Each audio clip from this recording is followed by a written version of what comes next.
My name is Siham Ahmadi. I was born in northern Iraq, Kurdistan, and now I live in Moorhead, Minnesota, and I have lived in Moorhead for the last 24 years. So I was born in 1990 in a very picturesque town on the border of Iraq and Turkey. It's a plateaued mountain. It's got mountains cascading all around it. It's absolutely beautiful. And that's where my last name comes from, Ahmadi, Ahmadiyeh. The town I was from, everybody knew each other. You walked up and down. It was in a village. There was a lot of support. Everybody knew each other. It was really centered around community. I was the firstborn, so it's very loved. However, I do remember extreme poverty as well. My dad couldn't find work. As beautiful as where we lived was, as amazing as the mountains in the area was, because of the sanctions imposed in Iraq, it was just very difficult to live. When my dad made the decision and got his case approved to come to the US, I was 6. At this point, I had 4 younger siblings. I was 6 years old and my mom was pregnant.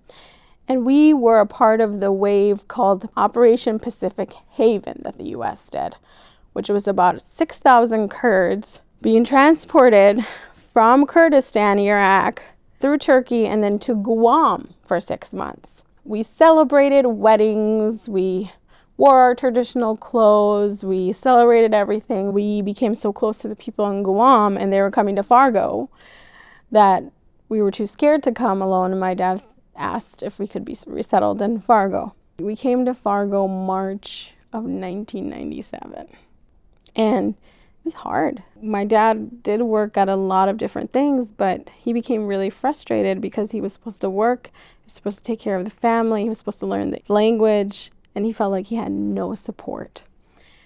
And living in North Dakota at the time, there was not a lot of support. So in 1999, my dad made the decision to move to Minnesota, where there was a little more support for families. And so we lived in a neighborhood, again, with lots of different immigrant families and became really close-knit. I knew I had to work really hard in school, even, not having the support at home. I didn't have parents that could help me with homework. I had to help my siblings with homework. I started to do very well and knew I had to turn to that. As soon as I became proficient in the language, I was helping my parents with paperwork, going to employers with my dad and just doing that. I was absolutely terrified. I mean, at this point, I was the oldest of 5 children. I just really became that person for my family that did everything. So a lot of responsibility was shouldered on me, and there's a running joke now as we reflect on it and think about the immigrant experience, especially when it comes to women and daughters. It's so stressful. It's like, are you happy or are you the oldest of an immigrant family? I stretched myself too thin. I had the cultural expectations of helping people. I tried to integrate into society. I tried to do well and work, and it really took a toll on me. The fact that I went from my parents surviving to a college graduate from a highly challenging institution was a miracle. I'm grateful.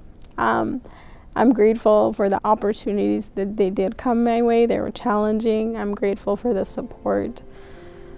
I'm grateful to have been, somewhat of a trailblazer, to put myself out there.